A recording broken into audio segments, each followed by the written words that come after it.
ஏன்னா பேனரோமிக் வியூவில் எல்லா கெஸ்ட்டும் உட்காந்துருக்காங்க. பார்வையாளரோட கெஸ்ட்டு நிறைய பேர் இருக்காங்க. அதனால் வந்து மிக சுருக்கமாக என்னுடைய உரையை முடிக்க விரும்புகிறேன். இந்த திரைப்படத்தோட இயக்குனர், மிகச்சிறந்த இயக்குனர் டிஆர் பாலா. எப்படி ஒரு டிஆர் வந்து சினிமா துறையில் மிகப்பெரிய ஒரு கலக்கினாரோ அது மாதிரி வந்து டிஆர் பாலா வந்து அந்த கலக்க வேண்டும். ஏன்னா இந்த நிகழ்ச்சியை நான் கலந்து கொள்ள மிக முக்கியமான காரணம் வந்து திருமலை வேந்தன் வந்து என்னோடய கிளாஸ்மேட்டு ஃபிலிம் இன்ஸ்டியூட்டில் 40 வருடத்துக்கு நண்பர். அவர் எனக்கு வந்து என்னோடய ஜூனியர். நான் செகண்ட் இயர் வரும்போது ஃபஸ்ட் இயர் அவர் எடிட்டிங் படித்ததால் அவர் 2 இயர்ஸு. நான் ஃபைனல் இயர் வரும்போது அவர் என்னோட ஜாயின் பண்ணார். 40 வருஷமாகவே திருமலை வேந்தன் தெரியும். அதாவது வந்து சமீபத்தில் ஒரு வாழ்த்துறை வழங்கியதில் மிக அழகான சுருக்கமாக எல்லாரையும் பற்றி பேசின ஒரே வாழ்த்துறை என்னோடய வாழ்த்துறையாக தான் இருக்கணும். ஏன்னா 40 வருஷத்துக்கு முன்னாடி வந்து நான் சீனியராக இருக்கும்போது அவர் பேசுவார். அதே இது இனிய மாலை பொழுது ஆரம்பிச்சாருங்க. அவர் ஒரு கதை சொல்லுவார். ஒரு அழகிய கிராமம், அதில் ஒரு அழகிய நதி. நாங்கள் ரேக் பண்ணும்போது அந்த கதையை சொன்னால் இவர் அழகாக ரேக் பண்ணனா அவர் நினைக்க மாட்டார். அவ்வளோ அழகாக கதையை சொல்லுவார். நாங்கள் அவருக்கான ரேக் பண்ண மாதிரி ஆகிடும். அந்த கதையை நாங்கள் கேட்டால் வர மாதிரி ஆகிடும். அது மாதிரி எந்த கூச்சமும் இல்லாமல் சிறப்பாக அந்த கிடைத்த நேரத்தை மிக சிறப்பாக செலவு பண்ணக்கூடிய வேந்தன். அது மாதிரி ராஜேஸ்வரி வந்து என்ன புரட்சிகர போர்னு சொல்லிகிட்டே இருந்தாங்க. உண்மையான புரட்சிகர போராளி வந்து ராஜேஸ்வரி தான். ராஜேஸ்வரியை பார்த்தா பாதி பேருக்கு பயம், மீதி பேருக்கு நட்பு. அது 2 வகையிலும் அவங்க வந்து ஒருத்தருக்கு நண்பராக இருப்பாங்க, இல்லை எதிரியாக இருப்பாங்க. துரோகியாக மட்டும் அவங்க இருக்க மாட்டாங்க. அந்த வகையில் வந்து மிகச்சிறந்த பெண்மணி அவங்க இருவரும் தான் நான் இந்த விழாவில் கலந்துக்கிட்டு மிக முக்கியமான காரணம். அப்போ இந்த ட்ரைலரையும் சாங்ஸை பார்க்கும்போது உண்மையாக தமிழ் திரைப்படத்துறைக்கு ஒரு டீம் கிடச்சிருக்கு. நல்ல ஒரு இயக்குனர் டிஆர் பாலாங்கிற ஒரு நல்ல இயக்குனர் கிடச்சிருக்காருன்னு எனக்கு தெரிஞ்சது. உண்மையாகவே மிகச்சிறப்பாக இருந்தது. அந்த ஷார்ட்ஸில் இருந்து கலர்ஸில் இருந்து அது போல் வந்து முகின்ரா வந்து நீங்கள் ஒரு நல்ல ஆர்டிஸ்டாக ஹீரோ வரப்போகிறீங்க.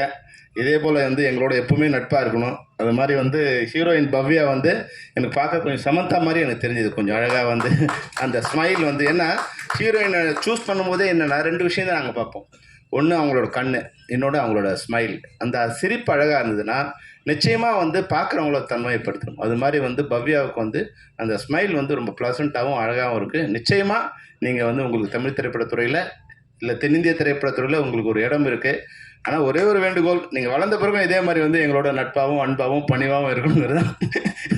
அப்புறம் நீங்கள் ஒரு 10 பவுன்சரை வச்சுட்டு கதையை கேட்கறதுக்கு உங்கள் மேனேஜர் மூலமாக கதையை கேட்காதீங்க, டைரக்டர் மூலமாக கதையை கேளுங்க, எழுத்தாளர் மூலமாக கதையை கேளுங்க.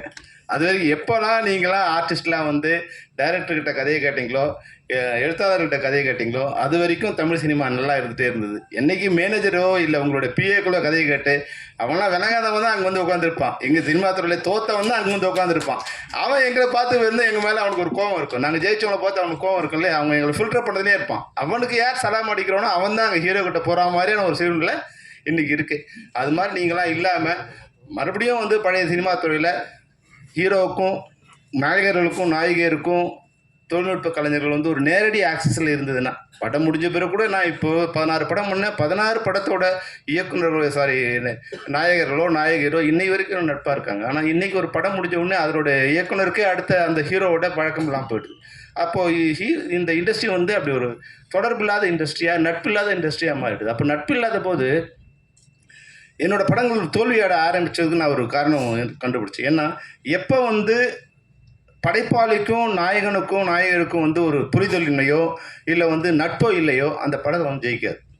அவங்க மேலே முதல்ல எங்களுக்கு ஒரு அன்பு இருந்தால் தான், நட்பு இருந்தால் தான் அந்த படத்தை வந்து சிறப்பாக எடுக்க முடியும். அப்போது இப்போ இருக்கிற இண்டஸ்ட்ரிக்கு நான் சொல்ல விரும்புகிறது என்னென்னா, நீங்கள் ஒரு நட்பாவோடு இருந்தீங்கன்னா நிச்சயமாக இப்போ பாருங்கள் இந்த யூனிட் வரும்போதே தெரிஞ்சிடும்.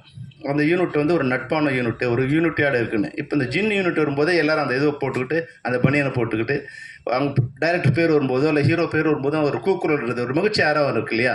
அது வந்து ஒரு புது யூனிட்டு, புதிய பிளட் வந்து இந்த இண்டஸ்ட்ரிக்கு வந்திருக்குங்கிறது மிக அழகாக தெரியுது. அந்த வகையில் இந்த ஜின் திரைப்படம் நிச்சயமாக வெற்றியடையும். அது டிஆர் பாலா வந்து என்னென்னா அப்பா மாதிரி இல்லாமல், அப்பா உதயகுமார் என்ன சொன்னார், அண்ணா நீங்கள் வந்து எஸ்ஏசி மாதிரி இந்த வழி நடத்தணும்னு. வேந்தருக்கு நான் சொல்கிறது என்னன்னா, நீ வழி நடத்தாமல் இரு. ஏன்னா அவனை பார்க்கும்போது எனக்கு தெரியுது அவன் வந்து ரொம்ப இன்டெலிஜென்ட்டாக இருக்கான். அந்த ஆட்லாம் பண்ணதால அந்த ஷார்ட்ஸ் எல்லாமே வந்து அவனோடது வந்து வேற மாதிரி ஒரு ஸ்டைல் இருக்குது, பொதுவான ஒரு ஸ்டைல் இருக்குது. அதனால நீ வந்து அவனை வழி நடத்தாத, பின்னாடி இருந்து அவனை பார்த்துக்கிட்டு போ. வழி தடமாறாமல் பார்த்துக்கிட்டு போ, நீ வழி நடத்தாத தடமாறாமல் பார்த்துக்கிட்டு போ. ஏன்னா அவங்க அம்மா வந்து எப்பவுமே சொல்லிட்டே இருப்பாங்க, என் பையன் எப்படி என் பையன் எப்படின்னு. சரி அம்மா சொல்கிறதே சொல்லிட்டு இருப்பாங்கன்னு தான் நான் நினச்சேன் உண்மையாகவே. படம் வரும்போது இது ஏதோ வரும் ராஜேஸ்வரிக்காக தான் நான் வந்து அந்த விழாவுக்கு. ஆனால் இங்கே வந்த பிறகு வந்து ஒரு நல்ல திரைப்படத்துக்கு நான் வந்து கலந்துக்கிட்டு இருக்கேன்னு வந்து படம் பார்த்த பிறகு எனக்கு தெரிஞ்சுது. ஒரு வெற்றியான படத்தில் ஒரு சிறப்பான ஒரு யூனிட்டில் நான் வந்து வாழ்த்துறை வழங்க வந்தேன் அப்படின்னு எனக்கு தெரியுது.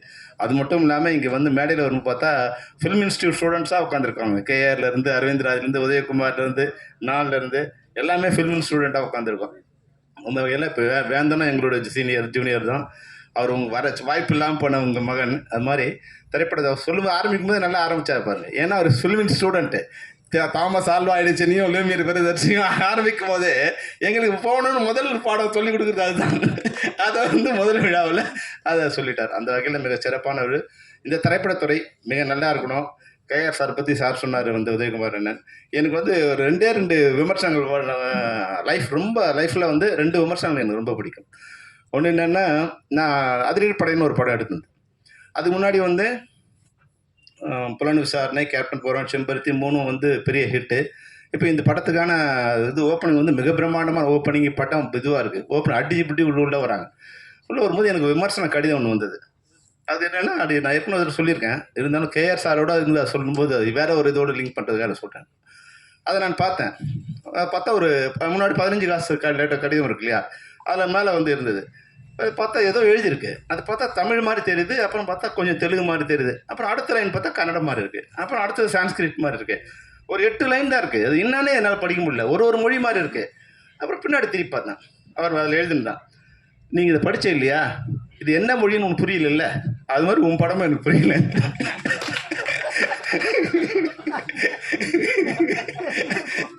அது விமர்சனம் எனக்கு கோவம் வரல. அந்த விமர்சனம் வந்து எனக்கு ரொம்ப பிடிச்சிருந்தது. அது மாதிரி வந்து கேஆர் சார் இப்போ வரும்போது விமர்சனம் என்ன பற்றி சொல்லியிருந்தார். இந்த பெப்சியை வந்து உடைக்கணும்னு வந்து ரொம்ப நாளாக ட்ரை பண்ணிட்டு இருந்தான். கடவுள் கொடுத்த தண்டனை வந்து அவனை பெப்சியில் தலைவராக உட்கார வச்சிருக்கேன். இப்போ காப்பாற்ற போராடுறான். அன்னைக்கு உடைக்கிறதுக்கு போறான்னா இப்போ காப்பாற்றுறதுக்கு போராட்டம். ஆனால் சார், நீங்கள் சீனியர், நான் சொல்கிறேன், 2த்துக்குமே சரியான காரணம் வந்தது. அன்னைக்கு பெப்சியோட தலைமை ஒரு அதிகாரபூர்வமான இல்லை ஒரு டிக்டேட்டர்ஷிப்பில் இருந்தது. அன்றைக்கி வந்து படைப்பாளிகள் வந்து தங்களுடைய மூச்சை வெளியிட முடியாத ஒரு சூழ்நிலை இருந்தது. அன்றைக்கி வந்து அது சரியான அவங்கள வழி நடத்தணும் தான் நினச்சோமே தவிர அவங்கள அழிக்கணும்னு நினச்சோம். அது சரி பண்ணணும்னு நினச்சோம்.